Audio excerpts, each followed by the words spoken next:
Praise the lord. మన ప్రభు అయిన యేసుక్రీస్తు నామములో షిలోహు కృపా సందేశాల ఆధ్యాత్మిక కార్యక్రమాన్ని క్రమం తప్పకుండా వీక్షిస్తున్న మీ అందరికీ నా హృదయపూర్వకమైన వందనాలు. దేవునికి స్తోత్రాలు. బాగున్నారా? దేవుని ఉన్నతమైన కృపను బట్టి చాలా రోజుల తర్వాత మరలా మీతో కూడా కలిసి ప్రభు మాటలను పంచుకోవడానికి ప్రభు ఇచ్చిన ఈ గొప్ప సమయాన్ని బట్టి నేను ఎంతగానో ప్రభువును స్తుతిస్తున్నాను. ప్రియులారా, ఈ దిన ఉదయకాల శుభాలు ఆశీర్వాదాలు ప్రభు మీకు దయచేయనుగాక. ప్రత్యేకంగా ఈరోజు ఒక శ్రేష్టమైనటువంటి దేవుని వాక్య వాగ్దానంతో మీ ముందుకు రావడానికి ఎంతగానో సంతోషిస్తున్నాను. నిజంగా ఈరోజు ఈ రీతిగా సజీవులుగా మనము బ్రతికి నిలిచి సజీవులుగా ఉన్నామంటే అది కేవలం దేవుని యొక్క ఉన్నతమైనటువంటి కృప. చూడండి, ఒక చిన్న ఉపమానంలో నుంచి దేవుని యొక్క వర్తమానాన్ని ధ్యానం చేసుకుందాం. ఒక కంపెనీలో సుమారుగా 2000 మందికి పైగా పనిచేస్తూ ఉన్నారు. పనిచేస్తున్నటువంటి ఆ కంపెనీలో ఒక వ్యక్తి తన యొక్క కుమార్తెని తీసుకొని ఒకరోజు తను పనిచేస్తున్నటువంటి స్థలానికి తీసుకుని వెళ్ళిన తర్వాత ఆ కుమార్తెని లోపలికి తీసుకొని వెళ్ళడం కంపెనీ రూల్ ప్రకారం అనుమతించబడదు కనుక ఆ గేట్ దగ్గర ఉన్నటువంటి వాచ్మెన్కి ఆ కుమార్తెను అప్పగించి 2 గంటల సమయం వరకు జాగ్రత్తగా ఈ కుమార్తెని మీరు పర్యవేక్షించండి, తర్వాత నేను నా యొక్క పని పూర్తి చేసుకొని తిరిగి వెళ్ళేటప్పుడు నా కుమార్తెని నేను తీసుకొని వెళ్తానని చెప్పి ఆ వాచ్మెన్కి చెప్పి ఆ కుమార్తెను అక్కడ విడిచిపెట్టి ఆయన తన పని కొరకు లోపలికి వెళ్ళాడు. పిల్లరా, మరి ఆ పని కొరకు వెళ్ళి తన పని చేసుకొని ఇంకా సమయం ఆసన్నమై 2 గంటల సమయం ఆసన్నమై తిరిగి వస్తున్నటువంటి సమయం సమీపిస్తున్న సందర్భంలో ఆ కుమార్తె అక్కడ వాచ్మెన్గా ఉన్నటువంటి ఆ వ్యక్తితో అంటా ఉంది, నేను వెళ్ళి మా తండ్రిని త్వరగా నేను కలుసుకుంటాను, నేను వెళ్ళి మా తండ్రిని కలుస్తానని చెప్పి మాట్లాడుతూ ఉంది.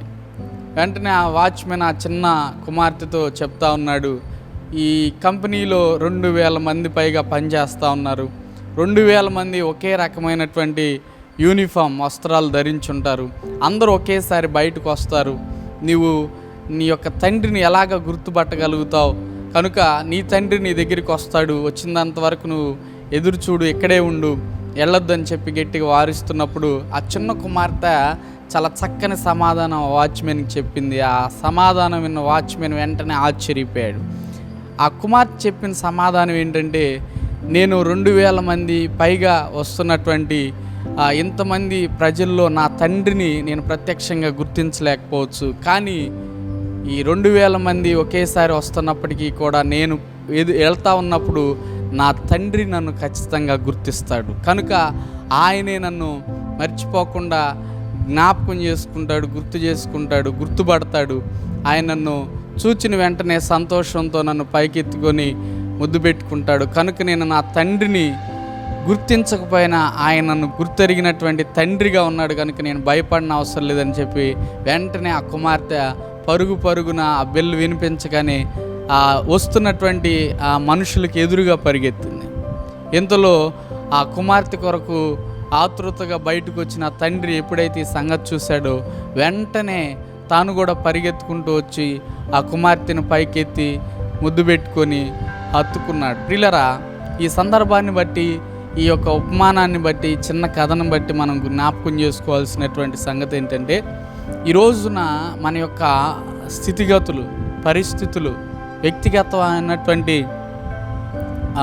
ఆహార వ్యవహార అనేకమైనటువంటి సందర్భాల్లో మనం చాలా బలహీనమైపోయినట్టుగా, కృంగిపోయినట్టుగా, పరిస్థితి తారుమారైపోయినట్టుగా, తల్లకిందులైపోయినట్టుగా, నీడలేనటువంటి నిస్సహాయమైన స్థితిలో మనం కొట్టుమిట్టాడుతున్నట్టుగా మన జీవితాలు అనిపించవచ్చు. కానీ ఆదరించేటువంటి దేవుడు మనకున్నాడనేటువంటి సంగతి మర్చిపోకూడదు. అందుకనే పేతురు రాసినటువంటి మొదటి పత్రిక 1వ అధ్యాయం 13వ వచనంలో ఒక చక్కని మాటను ఇప్పుడు మనం చదువుకుందాము.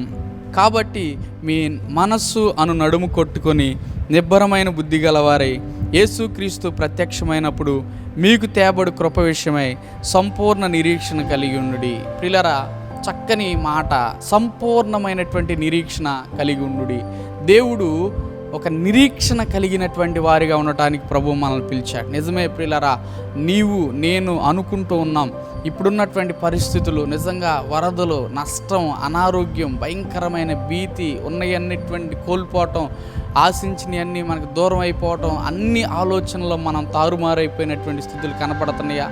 ఒకవేళ నీ ఉద్యోగంలో, వ్యాపారంలో, కుటుంబంలో, ఆర్థిక విషయాల్లో అనేకమైనటువంటి పరిస్థితుల్లో ఏ విధమైనటువంటి ఆశ లేనటువంటి స్థితిలో మనం ఉన్నప్పటికీ కూడా మనమైతే మన దేవుడైనటువంటి యెహోవా యందు నిరీక్షణ కలిగి ఉందాం. ఈ నిరీక్షణ మనల్ని సిగ్గుపరచదు, ఈ నిరీక్షణ మనల్ని అవమానపరచదు, ఈ నిరీక్షణ మనల్ని ఒంటరిగా విడిచిపెట్టదు. ఎందుకంటే మనము నిరీక్షించినటువంటి వాణిని మనం ఎరిగి ఉన్నాము, ఆయన శక్తిని, బలమును మనం గుర్తెరిగాం. కనుక మనము ఆ నిరీక్షణతో మనం ముందుకు సాగుదాం. కనుక ప్రియులారా, ఈ యొక్క ఉదయకాల సమయంలో ప్రత్యేకంగా దేవుని ప్రేమతో ఒక ఆత్మీయుడిగా, సహోదరుడిగా, మీ కుమారుడిగా, దైవజనుడిగా ప్రేమతో నేను మీకు మనవి చేసేది ఏంటంటే, పరిస్థితులన్నీ చక్కపరచగలిగినటువంటి శక్తివంతుడైనటువంటి దేవుని మనం కలిగి ఉన్నాం.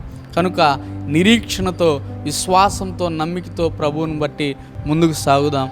ఈరోజు ఒక చిన్న ప్రార్థన మీకు చేస్తాను. చిన్న ప్రార్థన చేసుకుందాం, తల్ల ఉంచుదాం. మహాపరిశుద్ధుడును, ప్రేమ నమ్మకం కలిగిన మా దేవా, ఎంతమంది ఈ యొక్క కార్యక్రమాన్ని చూస్తూ ఈ ఉదయకాల సమయంలో ప్రార్థనలు ఏకీభిస్తున్నారు. ఆ బిడ్డల కొరకు ప్రార్థిస్తున్నాం. నిజముగా ఒక అద్భుతమైనటువంటి నిరీక్షణ నీవున్నావు ప్రభువా. నీవు ఆదరిస్తావు, ఓదారుస్తావు, బలపరుస్తావు, లేవనెత్తుతావు. కృంగిన మా స్థితిలో నుంచి నాయన మమ్మల్ని ఆదరించే దేవుడుగా ఉన్నావని ఒక నిరీక్షణ కలిగి ఉన్నాం. కనుక ధైర్యపరచండి, వారి యొక్క ఆధ్యాత్మిక జీవితాలను బలపరిచి స్థిరపరచమని యేసు నామములో ప్రభువా. ఎంతమంది ఈరోజు చేస్తున్నటువంటి పనులు, ప్రయాణాలు, ప్రయత్నాలు, ప్రయాస అన్నిటిలో మీరు తోడైండి, కృప చూపి క్షేమం దయచేయమని యేసు నామం పేట వేడుకొని ప్రార్థిస్తున్నాం తండ్రి. ఆమేన్. Thank you.